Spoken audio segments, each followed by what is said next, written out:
What is going on, everyone? Happy 4th of July to all of my American friends out there. If you're not from America, it's okay. We're still celebrating freedom. You can celebrate with us as well. But I'm very excited to come to you guys on this happy 4th of July. Now, I say happy, not happy if you were looking for bullish price action. I'm going to start the show off before anyone else goes into this. I'm just going to go ahead and say it before you guys. Was I wrong that we were going to get down this far? Yes, I was. I gave a scenario in which case we make it down to this level. But I'm going to go ahead and just admit it. I told you guys over the last couple of days, I thought that 60K, 58 would still be some strong support. Even though I gave a scenario and I prepared myself for in case we went this low, I did get this one wrong. I'm just going to get it out there. If you still want to listen, though, make sure to stick around for the end of the show because I have a lot of thoughts, a lot of reasons why I am still long-term bullish. I'm going to be covering those things. In fact, as the title and the thumbnail might even suggest, I have 3 key reasons why, despite the fact that I think in the short term, Bitcoin price dip and crypto price dips might not be over, I still am long-term bullish. And these are reasons why I'm not selling any of my crypto. If that interests you, if you want to hear it, if you've been on the fence, maybe you're sitting here thinking, man, should I be selling my crypto? Should I be taking profit and waiting for a much bigger dip? I urge you, watch the entire video first before you make any decisions. If after you watch it, you still feel afraid, you still feel like you need to go ahead and sell your crypto, go for it. Who am I to stand in your way? But with that said, I'm not going anywhere. I'm going to continue to be bullish because there are some amazing reasons to stay that way. But before we get into those details, smash the like if you enjoyed the channel. Hit subscribe if you don't want to miss any of our content. And now we got to roll the intro.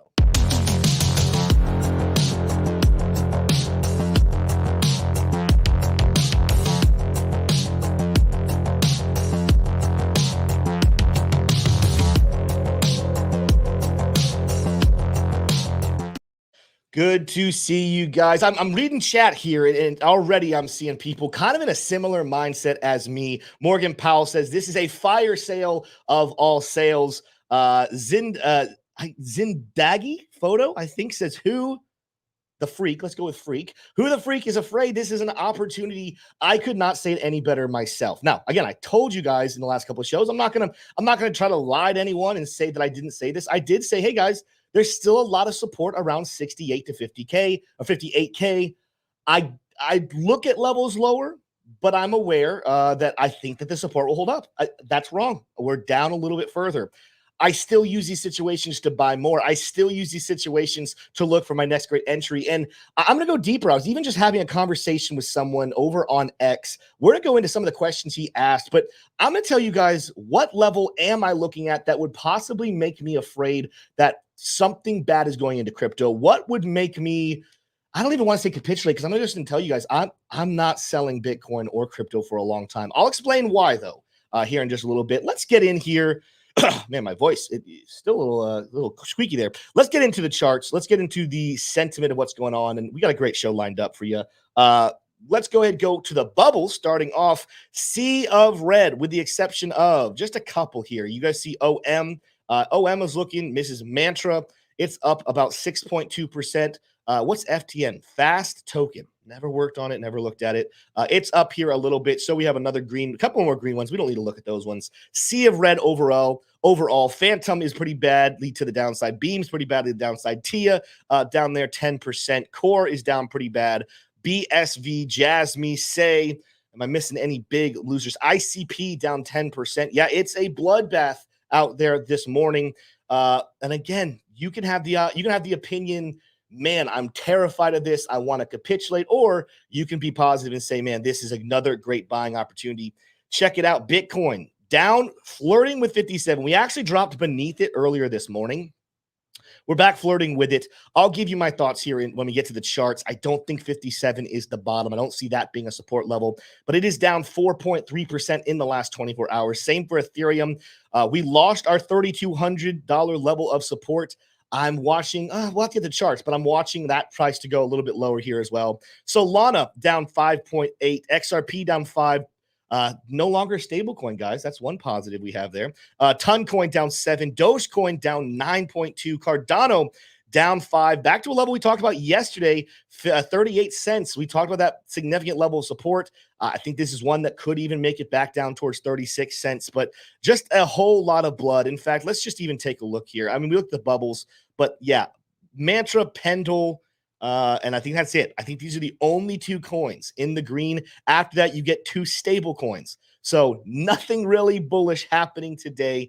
But again, that does present a lot of scenarios. Let's get into the charts. Let's talk about Bitcoin. Here in just a couple of minutes, I'm going to give you guys 3 very important reasons. I got my notepad right here.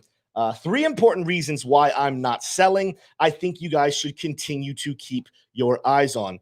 The first thing, though, as we get into price going to the downside, I'm just going to continue to talk about this. What is the reason for it? I'm not going to get into the article itself, but Bitcoin poised to hit this is actually an article that I read yesterday. Sorry. Bitcoin poised to still hit all-time highs in August, likely to surge 100,000. You might be saying, Tim, what do you bring up 100,000 for? It's because we talked about this article yesterday. And in this article, where is it? Yeah, down here, Standard Charter. They've been in the news here recently calling for $100,000 before the election season. However, they did suggest, hey, we might make a move to $50,000 to $55,000 first. Standard Charter, I think they're calling it pretty well right now. I'm of the similar opinion. Again, I thought we were going to hold 60,000. Take a look at one of the reasons why. Last night at the close, we still closed above $60,000. We still closed above this major level of support, this order block right here. But of course, this morning we have now opened up a major fall to the downside. Fear and greed index back down into fear at 44 after being in 50 there for a little bit.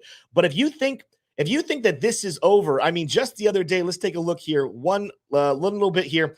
We were down not that long ago, down to 30 back here on June 29th. What was the price on June 29th? It was sitting at roughly $60,000. So unless we get a massive rally, if we're still sitting here at 57 and we drop a little bit lower, watch that fear and greed index plummet back down. Who knows? I mean, we touched 30 before. I would not be surprised in the least if we go below 30 based off this recent price action. But those of you who have been investing for a while, you know this is actually a great indicator of when to buy. When you're heavily in the fear, historically, those have been the best buying opportunities. When you're heavily in the greed, those are the best selling opportunities from a macro perspective. When we come in and go a little bit deeper into the charts, the reason why I don't think we're done is because we lost not only 60,000, we've lost now the double bottom opportunity back here from June 24th to bottom out at 58,300. So now you're starting to watch and say, all right, could you make an argument for closer to 56.5? You could, back at the wick we had here on May 1st. But as a whole, you guys will see we have on the daily chart, take profit levels coming in closer to 56,000. If I start to trickle down and look at smaller time frames, you're going to see some take profit. Actually, let's go to the 12-hour here for a second. You're going to see the opportunities start at 56 and possibly even go as low as 52,600. If I were to go up to the weekly chart, you're going to see here, yeah, guess what? Take profit and our smart trail on the weekly coming in high end 55,000, low end 49.9. Now on the weekly chart, we have a very strong level of support here at 46. But on the daily chart, I told you guys this yesterday. If we lose our 60,000 and we start to fall, keep an eye on 50,000. That is where we have an extremely strong bullish order block right here in play. When I take a look at high block as well, 55 and 50K, what's the case here? Well, big liquidations here at around 55.8, but rarely, if ever, do we actually bottom out at that level. My expectation is we come closer down here to 50,000 and just get rid of all of the longs that are in place. So we kind of have a clean slate, and then we can go ahead and move on forward with our bullish momentum. Again, I'm going to give you guys 3 reasons here in just a couple of minutes from a more sentiment and news perspective as to why I'm not selling. But even when we look at the charts, a lot of people are saying, man, if I look at the charts like this, let me just keep our order blocks up here. If I look at the chart, just looking at recent price action, this does not look good. It doesn't look good. A lot of people don't like this pullback. I want to even show you if this were, if you did buy at this top, let's say you bought at 73,000, we're talking about a 30% pullback. That doesn't feel good. Doesn't look good, doesn't feel good. But I do want to remind you to zoom out, people. I want you to continue to take a look at charts like this. This is a blip on the radar. That's not anything to be seriously concerned about. Let's just even say we get down to 50,000 and make this bounce right here and move to the upside. This will still, in the history, when we look back on this price action, still not feel like it ever really got that bearish. This is still an extremely bullish move. Now, before I get into my 3 reasons I'm not selling, though, let's talk about what I kind of flirted with. What is the level that I'm watching that will start to give me some pause and concern that Bitcoin's price might be done for this bull market? Okay. Let's go ahead and get in here. Before I actually get that number, let's read one of my stories here.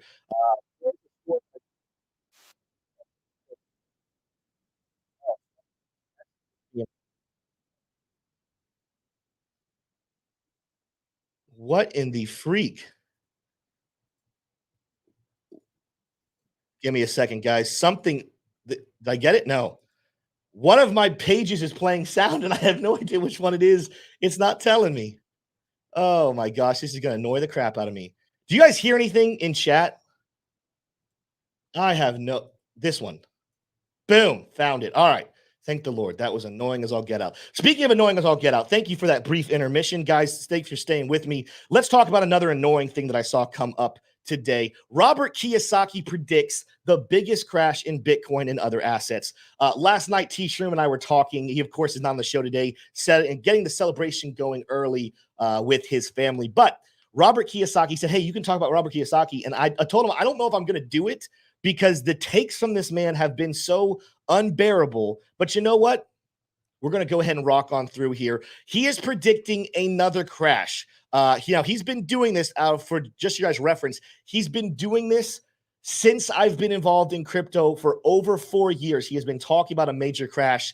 Based on his analysis, there will be an end of fiat money, which we called fake money. As a result, the gold prices will surge. Okay, well, actually, you got to read the tweet here. Technical charts indicate biggest crash in history coming. Prices of real estate stocks, bonds, gold, silver, and Bitcoin will crash. He, of course, is saying this is going to lead to a more bullish opportunity where we'll see gold get over 15,000. We'll see silver get over $110 per ounce, and Bitcoin will surge to 10 million. Why am I not necessarily too impressed with this? If you saw this and you're freaking out, let me put your mind at ease. Robert Kiyosaki is one of the guys that we joke has called 15 of the last 4 recessions.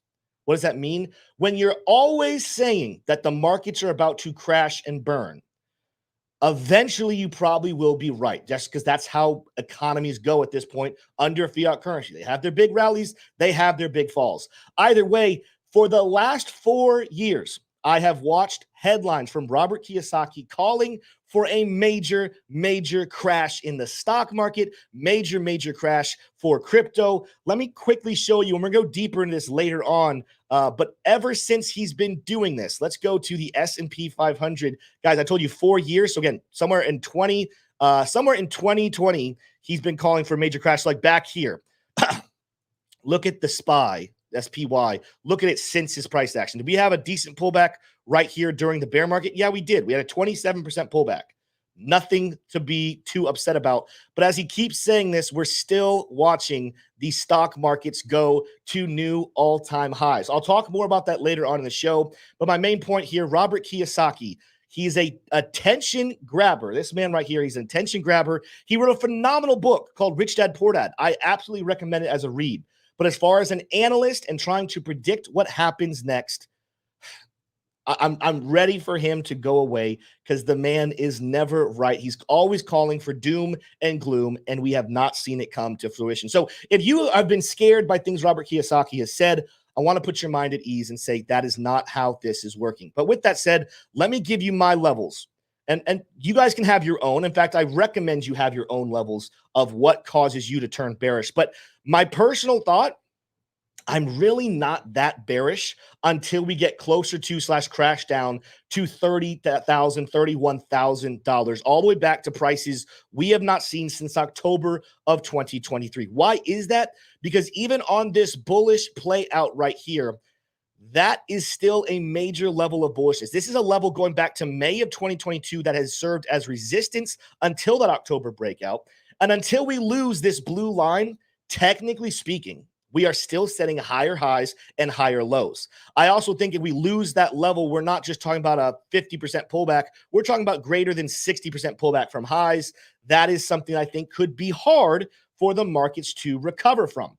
But let me get into this. Someone's going to ask now, all right, Tim, you're saying if we drop below 30,000, the bull market might be over. Does that mean you capitulate? Let me explain why my answer is no. And then we're getting to the 3 reasons why I'm not selling, despite the fact I don't think price is dropping this low. I'm not going to sell if Bitcoin hits 30,000. If altcoins drop to brand new lows, I am not selling. One of the reasons why is because, first of all, what am I selling into? I'm not going to get a lot of money for that. I still would believe that a bull market would come long, at some point anyway. However, this is something that I've actually thought very long and hard about. When I first invested in crypto, and every single investment I've done since then, especially in my HODL portfolio, I have refused to put any money into the crypto markets that I do not have a thought that I could lose this money. In fact, if you invested more than a dime over what you are willing to lose, you've invested too much money. I'll say this, if Bitcoin crashes below 30K and this bull market is over and potentially crypto as an entire industry is done, guys, I think we're going to have more problems than just money problems to worry about. If you're thinking, man, I got to get my money out of crypto if it's dying, can we stop and ask the question, why is crypto dying? Because everything up to this point is suggesting pretty loudly crypto is the future of what the world utilizes for money and transactions. If it dies and goes away, more than likely something is happening worldwide that is an absolute catastrophe. And I think money should be the last of your concerns. So for that reason, I am not going to sell my crypto at a loss down below 30,000 for Bitcoin, because I think there's other things I'm going to be worrying about other than Bitcoin's price action if that time comes. Again, we are so far away from that. It carries me into the next part of our show. That is the 3 reasons, even at the current price action, 57,000, even though I think now it's a pretty much a certainty we're going to be hitting 55 and an outside chance we go down to 50K. Here's the reason why I'm not going to sell, even if I could predict that with an 100% certainty. The first one is that FUD is the biggest fake out that you will see in the crypto markets. Let's go into, I'm not going to go deep in this article because you guys know about it. Bitcoin's news today, the Bitcoin price is plummeting amid Mt. Gox and Fed rate speculation. Again, I just need the headline. I don't need to get into the article. We have been talking about these 2 things for a long time now. Of course, people have been looking forward to early in July. In fact, tomorrow, I do believe we're going to start seeing the returns to Mt. Gox investors. We have been putting that FUD into the space for a very long time, multiple weeks. We also have been speculating about the Fed and whether or not they're going to cut rates or not.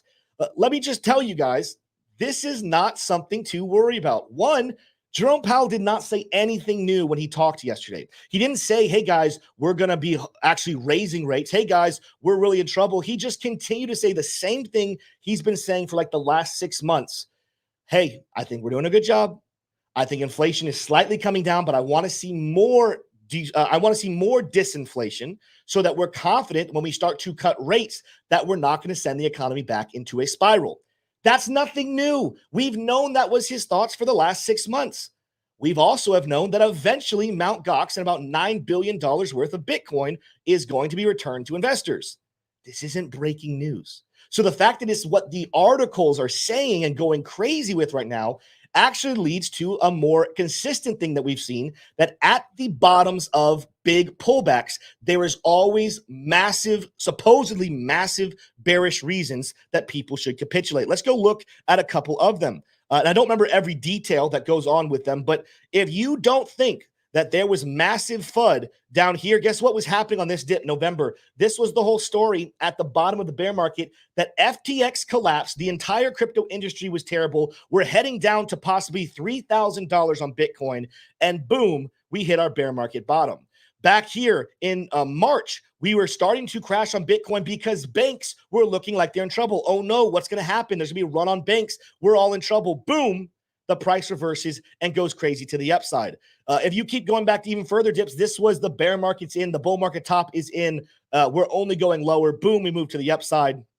It's just thing after thing after thing that is saying, hey guys, let's scare the retail investors out of their Bitcoin holdings, out of their crypto holdings, so that we can gobble it up. And that's going to lead me into my second reason. I'll make sure I get this right. But the second reason that I am going to continue to be bullish and not sell my Bitcoin price is because the whales are continuing to buy. I want you guys to look at this chart. It actually was given to us by Crypto Rover. He put this out on Twitter this morning, but it's not even his thoughts that I'm looking at. I'm just wanting to look at what's happening within the last 24 hours as far as the institutional adoption of Bitcoin into their ETFs. GBDC, yes, it's in the red. In fact, you can't see it well. I'm not to read it because it's behind my face and I can't move that. BTC is down, or GBDC, that's Grayscale's Bitcoin Trust. They're down to only 274,000 Bitcoin in their portfolio. But look who's up. IBIT, that is BlackRock.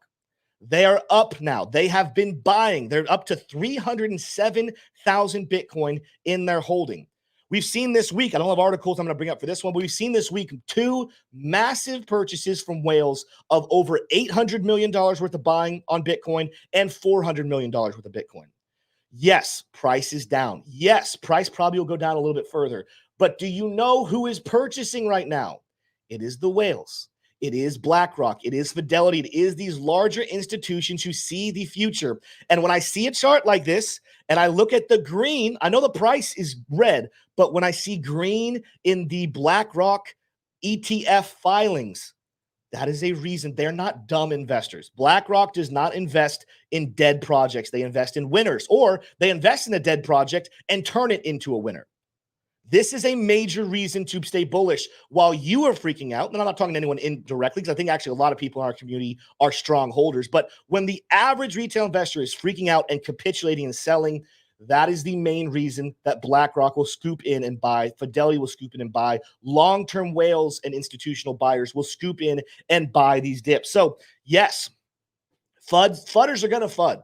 They're going to throw things at us like Mt. Gox. They're going to throw things at us like the Fed rate. But ultimately, nothing has changed there. It's nothing but fear, uncertainty, and doubt. And the whales and the institutions are buying it up in bulk on sale. My third reason why I am not selling is because of a story like this. Now, again, I have to try to tread lightly here, but Orange Man could be considering Bitcoin as a reserve asset to join the soft war road to $1 million. Let's get into some details here. Jason Lowry, you guys have heard about him, wrote a pretty good book about the future of what Bitcoin does for the planet. Jason Lowry, the author of Soft War, a novel theory on the power projection and the national strategic significance of Bitcoin, revealed at the start of June that members of I think I'm allowed to say Donald. The members of Orange Man's campaign administration have contacted him regarding his expertise on Bitcoin. So we're talking about a man, Jason Lowry, who has talked about how the future of Bitcoin is not only a store of value, but it's actually a way to maintain power worldwide. He's having meetings with Orange Man's campaign. And in case you guys hadn't heard, it's very much looking right now. I guess nothing's officially said, but it looks like Sleepy Man is not dropping out of the race. And I don't think it takes a really intelligent person to say, if we have a Sleepy Man versus Orange Man election season, after what we saw a couple of nights ago on a debate stage, I think it's safe to say Orange Man is winning. But let's go deeper into what this could mean for Bitcoin's price.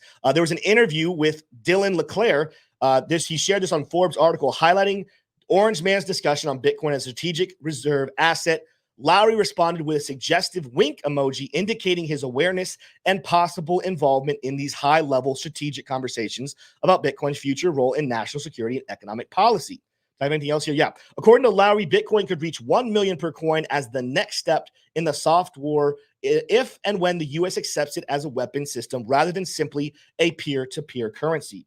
Guys, it's not just Orange Man in the United States that are looking at this as a long-term defense mechanism and an asset to put into reserves. Look at what BRICS nations are doing. We're talking about Russia. We're talking about China. We're talking about India. We're talking about Brazil. We're talking about the whole BRICS nations that are looking to get away from the power of the U.S. dollar. There will be an arms race. It sounds crazy. There's an arms race to scoop up Bitcoin and crypto in bulk because nobody's fiat currency, not the US dollar, not the Chinese yuan, not the Russian, what's it called? The Russian rupee or something. None of them are doing well right now. Everybody is in debt. Everybody is going to owe banks like crazy. So what is the best way to get away from it? Cryptocurrency. And I want to show you guys something on the charts. I'm talking about the BRICS nation. Guess who's trading? Guess what times the BRICS nations are trading crypto and Bitcoin? A lot of times when us Americans are asleep. And if you hadn't noticed this, every big move here, especially over the last week to the downside, has been during Asian trading hours. I want that to sink in. Every single one has been during trading Asian hours. Yes, we've had a couple during American markets that had big dips, but all the big ones have been mostly when us Americans are asleep, and it's Russia, China, India, and others in the Asian market that are trading it. Why that is, I think there's a little bit to say about there's a new exchange coming out in Japan from Sony that's going to allow people to buy Bitcoin. But I think the bigger thing is a continual bring the boat back so that these countries, these institutions, these whales can buy discounted Bitcoin because they see the future. They see that Bitcoin is a solution to their major monetary problems. And that's the third and final reason why I'm refusing to sell. Fudders are going to FUD. The BlackRock and whale buying is going crazy, and even governments are giving us the signs that Bitcoin and crypto are a part of their future plans to save their countries, save their economies. And so for that reason, I go back. If Bitcoin and crypto start to die, if there's evidence that it's going to the downside, that doesn't just mean the death of crypto. That also is a sign that major world governments are in major trouble. And so for that reason, I don't think it's going to happen. I'm going to continue to hold my Bitcoin. Now, real quick, you guys smash the like button if you're enjoying the show. I can feel my voice getting a little rough. I'm getting over it. Again, I think it's allergies. I took my allergy medication this morning, but I can feel the gravel in my throat. So I got to get some water here.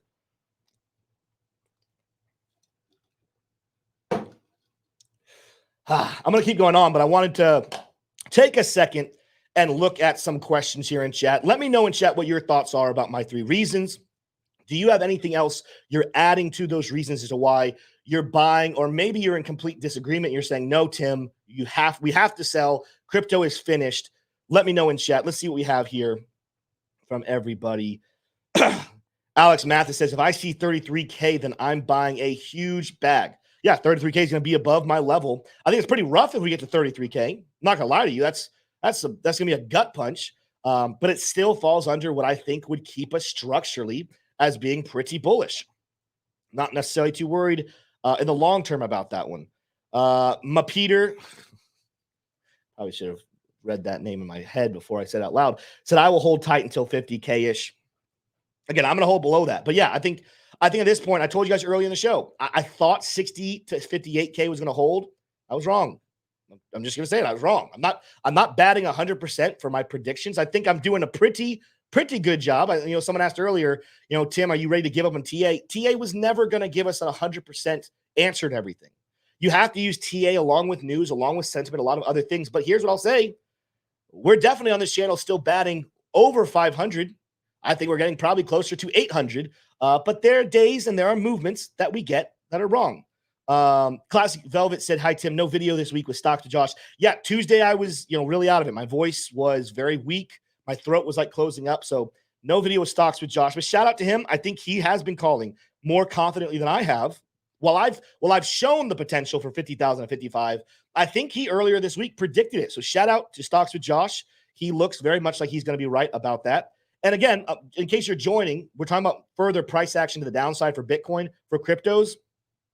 It doesn't change the long-term bullishness that's still coming. In fact, I think it's a good time to kind of get into some other reasons why I'm staying bullish. I just didn't want to put these in my top 3 reasons why I'm getting there. But I already kind of brought up the S&P 500. Let's go back to my chart here. Already brought up the S&P 500 that's setting new highs today, continuing just day after day. Let's go to the daily chart. I don't mean to be on the hour. Just over the last couple of weeks, just higher and higher and higher. Yes, you have these small pullbacks. That happens. That happens in every market. But they just keep going higher and higher and higher. One of the projects kind of popping off, I say projects, is the stock. Tesla is melting faces. I thought there was going to be some resistance roughly around 200, but I said if we break through 200, we could go all the way back up here to 283. That looks like it might be in play here for Tesla. Going nuts right now. If I go back over it, and this is technically a stock, but I have it in my crypto positions here. NVIDIA, not setting a new high today, but major move to the upside right now for NVIDIA. So we're not seeing, kind of put this in perspective, we're not seeing a assets bearish position here. We're not seeing people flood into the dollar. Take a look at the Dixie. The Dixie is down. It just broke bearishly out of a rising wedge, a rising bearish wedge. So we're not seeing just all markets crashing. We're specifically seeing crypto crash, Bitcoin crash. Why is that? We're now going down here. We might set a new low for the last couple of months here in just a couple seconds. But why is Bitcoin and crypto crashing? Whereas the stock market actually is holding up, if not setting brand new highs, because this isn't about risk on or risk off. This is simple and easy manipulation of price action so that whales can buy long term. But this does give me the type of thought, and this is something Josh, Stocks with Josh, has talked about pretty much in depth. At some point, we're probably going to see a stock market fall. I'm not going to call it crash, but a fall of over 10%. That's a pretty big move for like the S&P 500. But right now, especially over the last month and some change, Bitcoin and crypto is trading downwards. The stock market is trading upwards. What if we see a great reset when that happens? What if we actually do this fall, see a 10% pullback in the stock market, but that money that is going into or out of the stock market, who doesn't want to flow into the dollar because nobody trusts the dollar right now, what if actually we see a great divergence where people are taking their profits from the stock market to buy the Bitcoin and crypto dips, and we see a massive rally in crypto in a divergence with the stock market? I'm kind of getting close to saying that is my prediction on how markets will move. We see a split right now. We see the stock market climbing while crypto's falling. I think it's actually a pretty logical reason to say that is about to flip. And I say about to. I'm not saying tomorrow. I'm saying probably sometime next couple of months, we'll see a flip where profits will flood out of the stock market while it cools off like it needs to, and that money gets put into the crypto markets. Let me know in chat what you guys think. I got a chat here from Paolo Bertone. I'm going to have to sound this out. Bertonery. Didn't get that right. Man, check here at Investing Bros. Show this article, man, is super new. I don't know what article you're referring to. Did you post an article in here that I'm missing? Got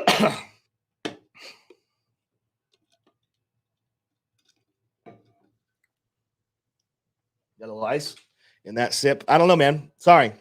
You have to show me what you're talking about there. Yeah, Bitcoin going down here, guys. I know I see chat talking about it. Bitcoin coming in here, getting very close to that bottom we had back in May, around 56.5. At this rate, I'm not going to be surprised to see Bitcoin at 55 before the end of the day. That's honestly something that could happen. I think a lot of Americans are probably not paying attention to charts right now. They're probably celebrating or getting ready to celebrate with their family.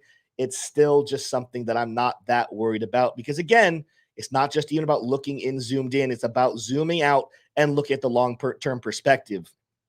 This is still such a bullish chart. Another thing that some people are going to say, let's do some more TA here, and then we'll get back into Q&A. Do I have anything else I want to talk about today? I think I mostly covered my basis of what I had planned.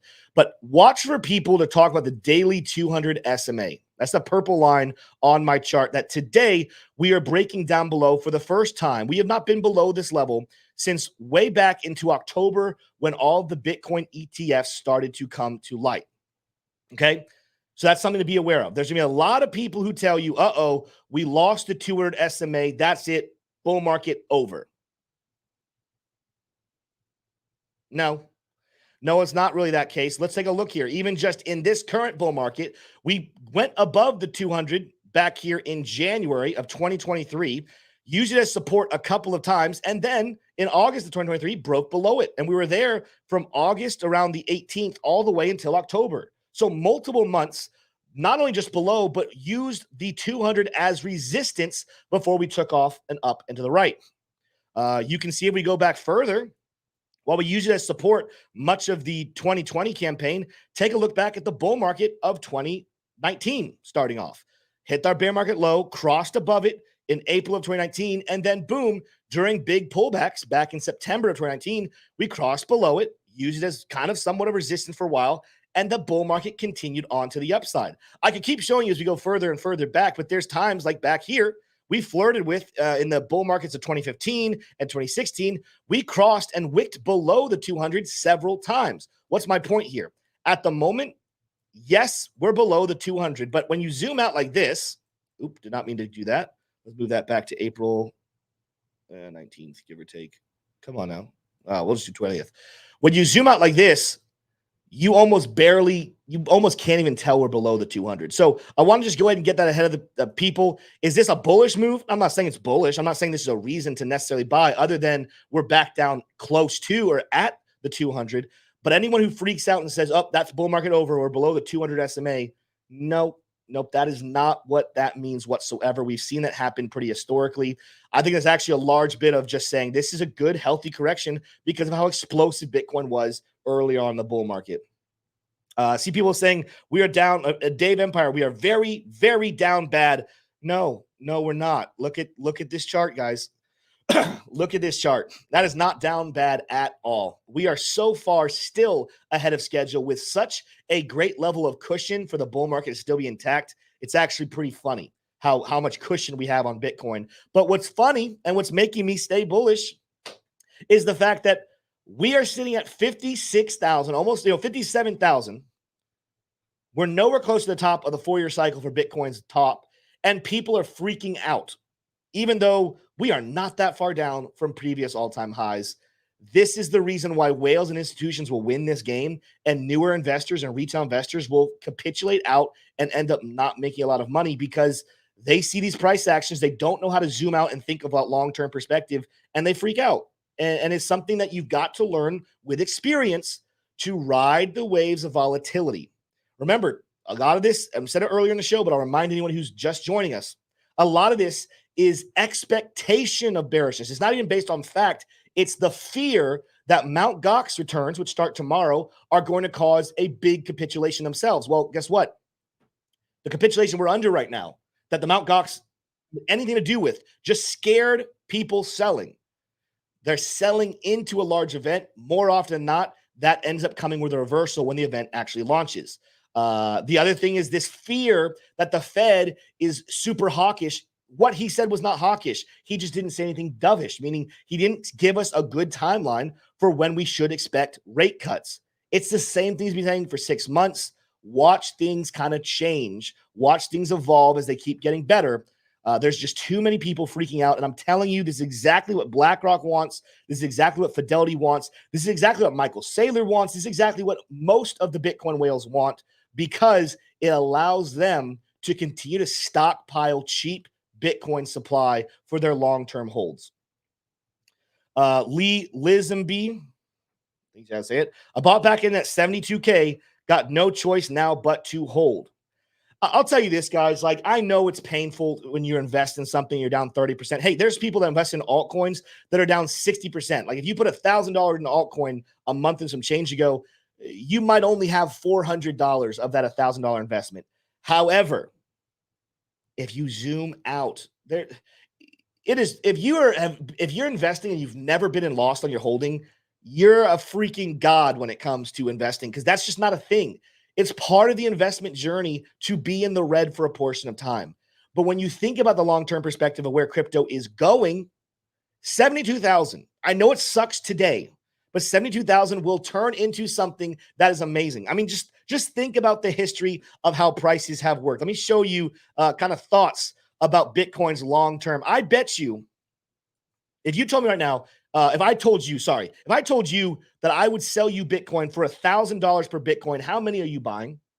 How many Bitcoin are you going to buy from me and say, dang, that's the opportunity of a lifetime? Well, go back all the way back here to 2013, where there were probably suckers who bought a $1,200 Bitcoin. They probably felt terrible over the next couple of years as the price would go from 1,200 all the way back down to roughly 160. But when we look at it and what we know now, you're going to look at $1,000, $1,200 and say, what an amazing opportunity to buy Bitcoin. Why are they upset? Well, they're upset because they had short-term perspective.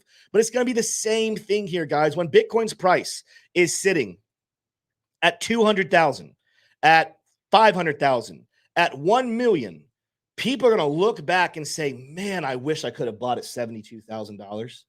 That would have been such a great opportunity for me to get into crypto back when it was only $72,000 per coin. You got to learn how to think like that. You got to learn how to stop thinking in terms of what does my US dollar or British pound or Chinese or the Canadian loonies and toonies. Don't think in terms of fiat currency. Think in terms of Satoshis. And here's what I'll tell you. If you bought 1,000 Satoshis at 72,000 and you have not sold, today you still have 1,000 Satoshis.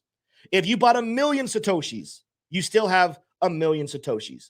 The US dollar amount might be lower, but if you're a believer in the long-term perspective of Bitcoin, you've learned to change your brainwaves from saying, I know the dollar is not the long-term solution.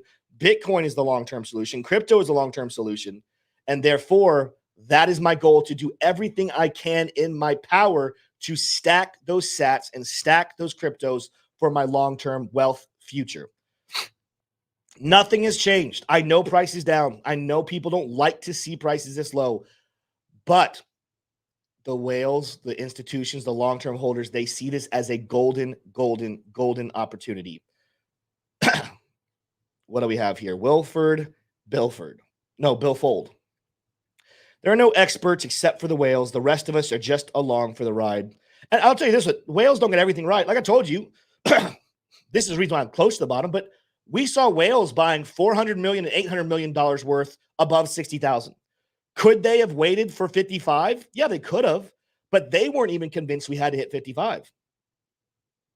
They don't buy everything perfectly, but they buy it good. And this is another thought that I haven't said in a while, so I need to go ahead and say this again. I think we have a lot of people that watching the show that are new into investing.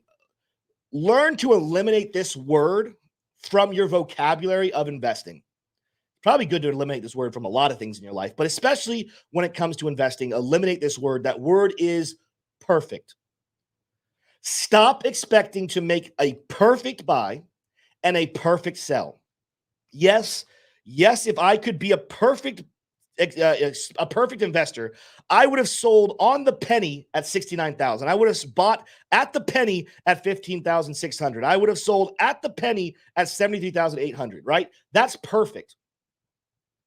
You're not going to be perfect. There's not a single person in the world that will buy the exact bottoms every time and sell the exact tops. Now, clearly someone sold the tops because they were selling up there. Somebody bought the bottoms because they were buying on there.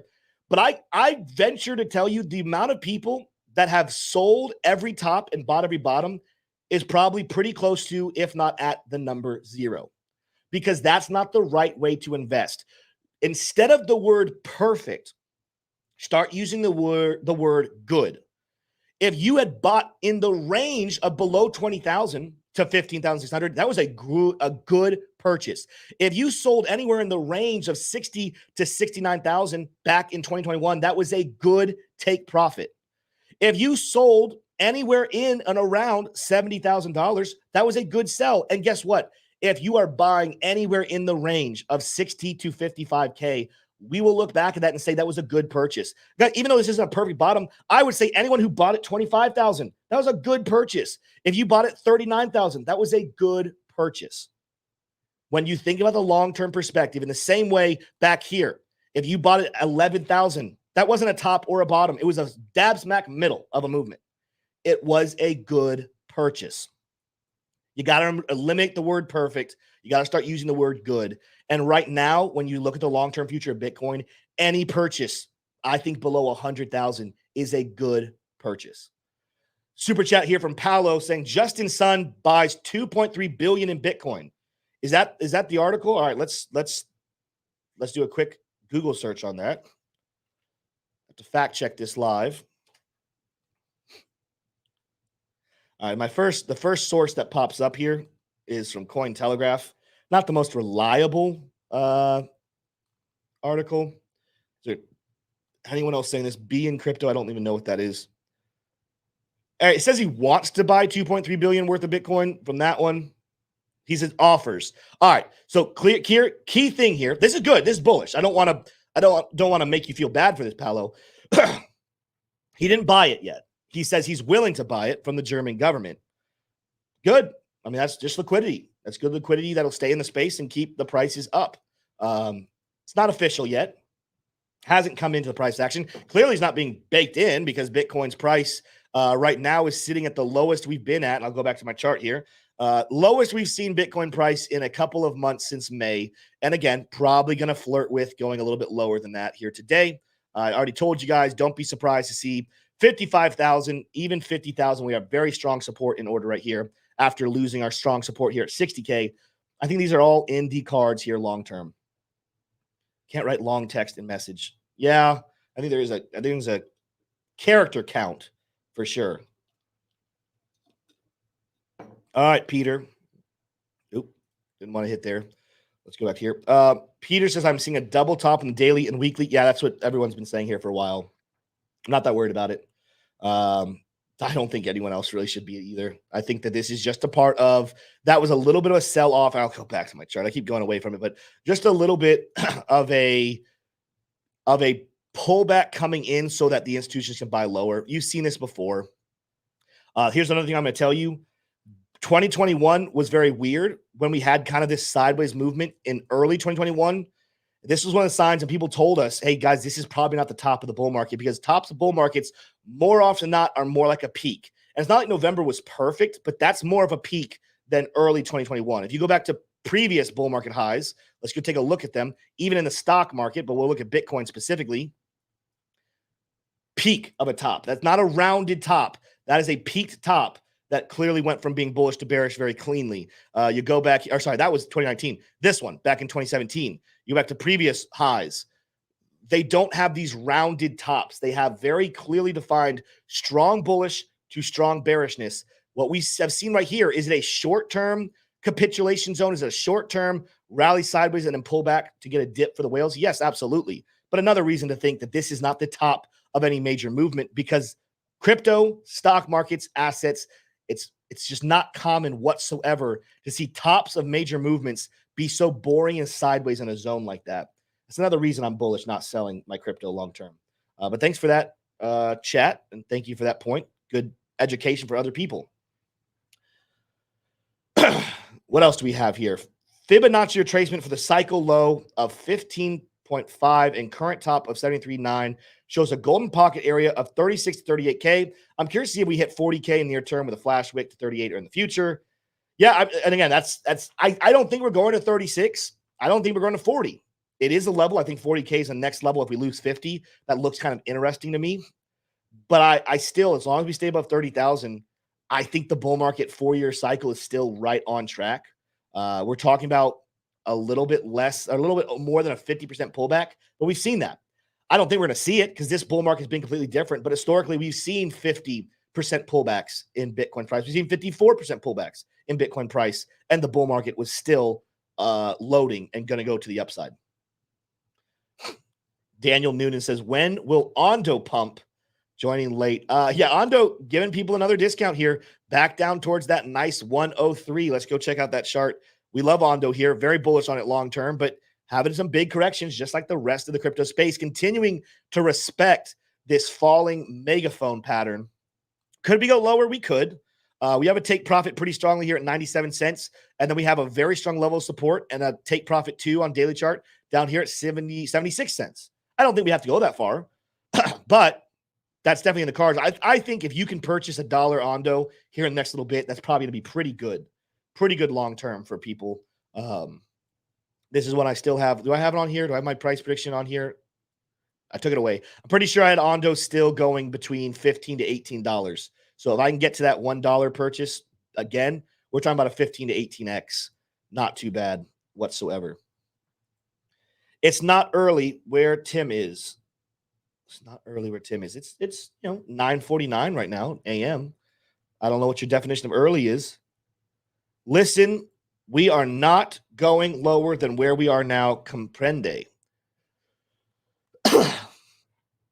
Fortune Kesu. I think we are. Again, I'm long-term bullish. I'm going to stay long-term bullish for a long time. But yeah, I think when Bitcoin lost the 58K, I think 55 is in the cards. There's just so much liquidity at that level. It was the level we talked about. If you guys remember back in late April to May, I called for 55K with my first call. Ended up not getting there because it only stopped at like 56.5 or something. But I said 55K was on the table back then.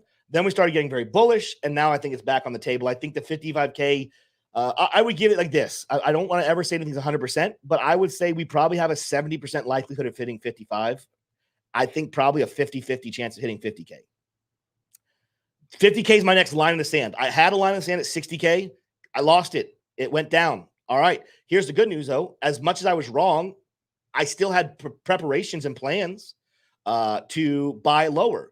So guess what? My next buy spot is when Bitcoin is at 55K. I don't know if I want to buy Bitcoin or if I want to go more into altcoins that have a very long time ahead of them before I think we see crazy bullishness.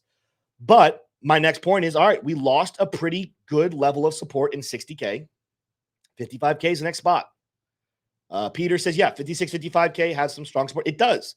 And then guess what? Let's just, I told you guys earlier in the video, I think after that, we're looking at 40, but let's just take a look here at the charts again. And we lose 50K, and I'll do this. Let me show you guys some reason for where I'm going to go with this. Let's just pull up fixed range volume since September of 2023. I think right now you have some major levels of support. I think the next level, 55K. Let's just put some lines. Volume gaps are very important. Okay. Let me go a little. I was a little low, a little high on that one. Right in here, 55K, give or take. Boom. 55K is one gap. Then if you still lose this one, you don't really get anything slowing down until this gap. Guess where that gap is? 50K. I might need to zoom in here a little bit. If we lose that one, we really don't get anything interesting until our next gap. Where's that next gap going to sit at? 40K. A lot of people are going to say point of control at 42 is interesting. I was showing people on the VIP trading group, more often than not, you see gaps be the major level of resistance. Let me show you and get a little bonus for you guys. Let's go to a clean chart, though. Let's go to Bitstamp, and let's clear this out because I actually have some things on here. Boom. Let me show you during the bear market, for example, where the best levels of support and resistance were. Take a look right here. Volume gap. Where's that volume gap? Oh, my goodness. It's 32,000. Resistance, resistance, resistance. Where's another gap? Right here at 25,000. Resistance, resistance, support, support. If I were to put these lines up, look at the gaps. It's not the peaks. It's not the shelves that have the best lines of support and resistance.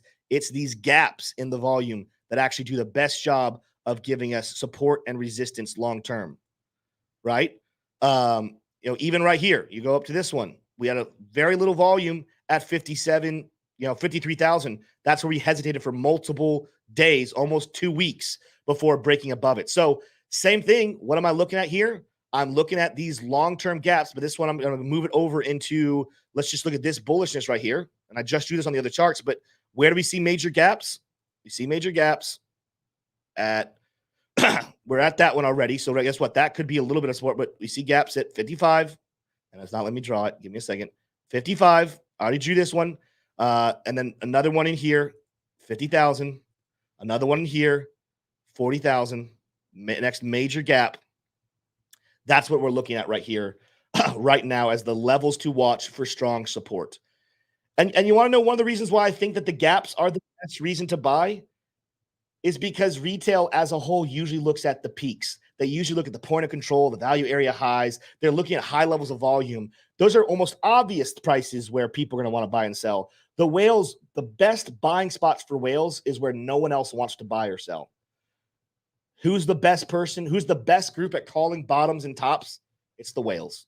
So therefore, that's why I've learned to use. I don't know if anyone else is using it that way. I've watched a lot of other technical analysts. They're always talking about the peaks. They're always talking about where the point of control is, the value area high, the value area low. I've never seen anyone but myself talk about the volume gaps as the levels of support and resistance. And yet, as I just showed you, those are the best historical levels of major resistance and support. Just how it works. Another thing I'll say there, and I've said this multiple times. I see a lot of people saying 48, 48. Here's another reason why I'm still bullish is because while I don't know 100% where it drops, all the new calls for like 48, 40K, 30K, they're going to be levels that make long-term retail holders, even long-term retail holders, sorry, retail holders as a whole, but even the long-term ones think that price, the next buying spot is going to be at that level. More often not, my reason number one for not selling, the FUD is just another tool so that only the whales know where the bottom's going to be. I actually love hearing people talk about very low prices because that makes me think, all right, we're not going to get there. And all of the investors who are thinking perfect, let me get the perfect buying spot, they're going to miss out. The whales are going to go in the places where you almost least suspect, and that's going to be the bottom of major movements. That's another reason why I think that we're getting a lot closer, very much a lot closer to where we're going to see a bottom. I can't wait tomorrow morning, too. I can't wait to see what the fear and greed index is. Watch it be below 30. I will not be surprised at all to see fear and greed index below 30. That could be huge, huge, huge signal for reversals coming in. But we'll have to wait and see. It's not something we can count. You don't count your chickens before they hatch. We're just predicting that that's going to be a good sign. Yeah, so yeah, I mean, not only tomorrow will we get the fear and greed, we'll also, I think, again, reports are saying July 5th is the day that Mt. Gox sell-offs should start. Watch that be a buying opportunity. Ondo, is that a buy or a hold spot? Okay, hold on. Let me rephrase this. Michelle from Ondo, is that a buy and hold or one to flip? Oh, I'm buying and holding Ondo. Same thing with Link. Top Legend saying Link. Guys, I told you yesterday. Let's go take a look at Link. I told you yesterday, do not be surprised if we get closer to $12. Well, I said there was support here on 13. We've lost that support, especially if we close the daily candle at this level. I'm watching for a move back down to $12 here. We're going to have to see some major levels of support on different time frames. Where are we seeing it here? Daily chart. I mean, nothing there on the daily chart necessarily other than it's in the realm of being within the middle of our take profit. Was the 4-hour chart calling for that one?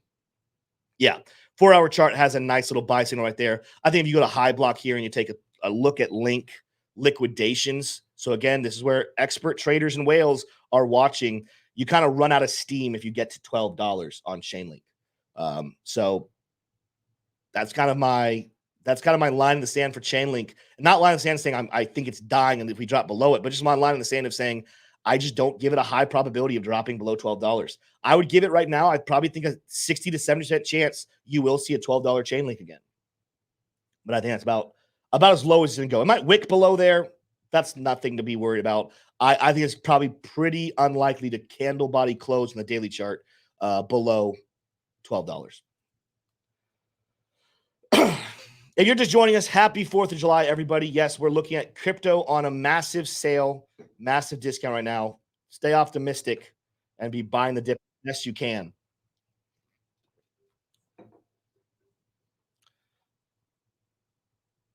That's a strong green candle, a 15-minute going lower, though. Yeah, don't look at the 15-minute chart, Crypto King, and think that has major impact over the next couple of days. The 15-minute chart, my rule of thumb is that candles, whatever time frame you're looking at, those candles probably give you a good picture of what the next 12 to 24 candles look like.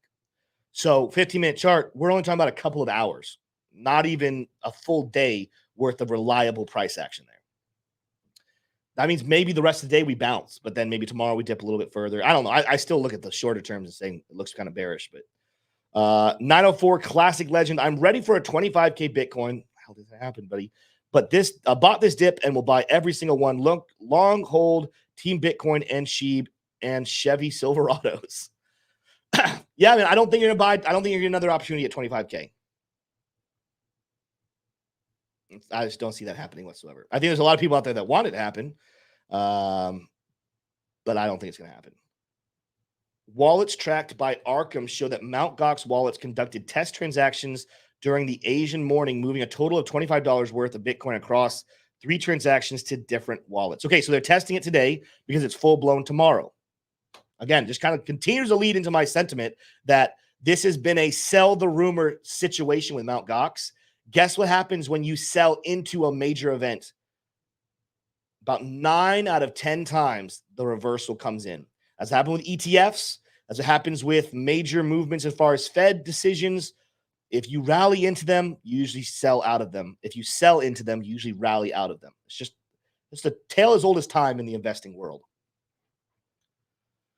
Rainer Johnson says double bottom from May. Maybe. I don't think so. I don't think this is a double bottom. I think this is actually dealing with some stuff that should have been dealt with in May and going to 55K. But we'll see. There's definitely a case. And I'll tell you this, it kind of with the same logic I'm telling you, 55K to me seems like a very reasonable next stop. So yeah, that would make sense. Wouldn't it make sense to the manipulator to say everyone's expecting 55K? Let's go ahead and let's only go to about 56.5 again and double bottom, and then we rally. That's not out of the equation. I think we're hitting 55K, but stranger things have happened, and that's usually how the manipulators work and try to twist and mess with your brain. Just kind of wrapping up the show for today. We're gonna have a couple more questions here, and then we're gonna wrap it up. Told myself this cycle I'll be a better with crypto. I think you mean a better investor. Well, I'm down big like the last cycle. I promise next cycle I will be better.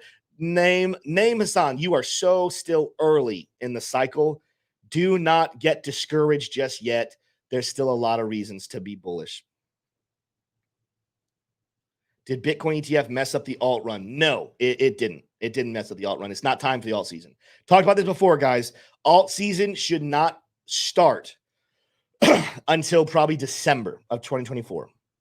I'm not saying we won't get any bullishness from between here and there, but historically, I'll show you guys, again, one of the ones I want to use because it was such an explosive one during the last bull market. Let's go back to Cardano.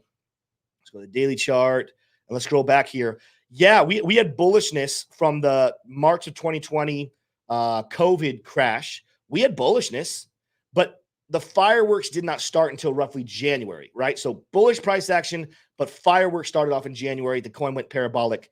Why? Because that's about alt season. Bitcoin gets its turn. It's Bitcoin's turn right now to still build dominance. Ethereum will get a month or two to kind of build its own dominance, and then altcoins come in later. And the timeline still kind of suggests I'm kind of leaning on my March prediction for Bitcoin that we will not see a new high until probably later in August, maybe early September. Then altcoins, so Bitcoin will take off. Ethereum will take off. Altcoins will trickle behind, being bullish, but nothing crazy. And then in December, a lot of profit will be moved from Bitcoin and Ethereum and go into the altcoins for them to have a parabolic run themselves. And then we have a very explosive 9 months in 2025, I think, until September. And that's where I'm looking for a good reversal to come in. Well, guys, before I let you go, this has been a fun show. Thank you for joining us. Make sure you smash the like button and hit subscribe. Remember, today, something really big starts. We're partnered with Life for the Innocent. We should click up on their page here really quickly. Life for the Innocent is the ministry we're involved with. I'm challenging you guys starting today to take every single dollar of profit from your trading. Those of you who are trading or investing and making profit this week, whether you're longing or shorting, please consider partnering with us here at Investing Bros and giving to Life for the Innocent, an organization in South Asia that works to save children from human trafficking. That's sex trafficking. That's organ trafficking. It's truly heartbreaking. I think when T-Shroom's back, we have a video we're going to play on the channel. But this is something that's really big to me and T-Shroom. We believe that everything that we're blessed with, we're blessed so we can bless others as well. And while we celebrate freedom today, most of us are celebrating independence and freedom. There are people around the world who do not have that same freedom. And I think crypto is a great time and a great place to be able to give back as well. Make sure there's a couple different places. I want to encourage you. There's some crypto wallets as well, but check out Life for the Innocent itself, that page I just brought up. If you give on this page, you actually can get tax cuts. There can be, file the, I don't know the exact jargon, but you can file for tax cuts based off of your investments. Please, please, please join us. All I challenge you to do is to get your trading profits. If you want to go more, if you just want to give $1,000 or $5,000 or $10,000, go give that today and save the life of children around the world. With that said, everybody, we definitely love you guys here at the Bros. You guys have been so awesome helping us to continue to grow this channel. I will see you guys tomorrow. We'll have a 9 a.m. show. Well, I don't know if it's going to be a live show. It's going to be a recording probably, but then a 3 p.m. show again tomorrow. So we're back to our normal schedule. Happy 4th of July, everyone. Love you guys. See you next time.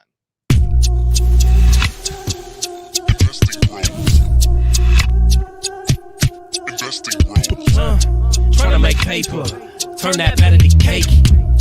Money like Lego, connect the dots that bank. We are investing bros. We are investing bros. Army pipe, lethal on trade. Entries and exits, worthy of praise. Tim, the professor of the TA. Shouted out loud on the PA.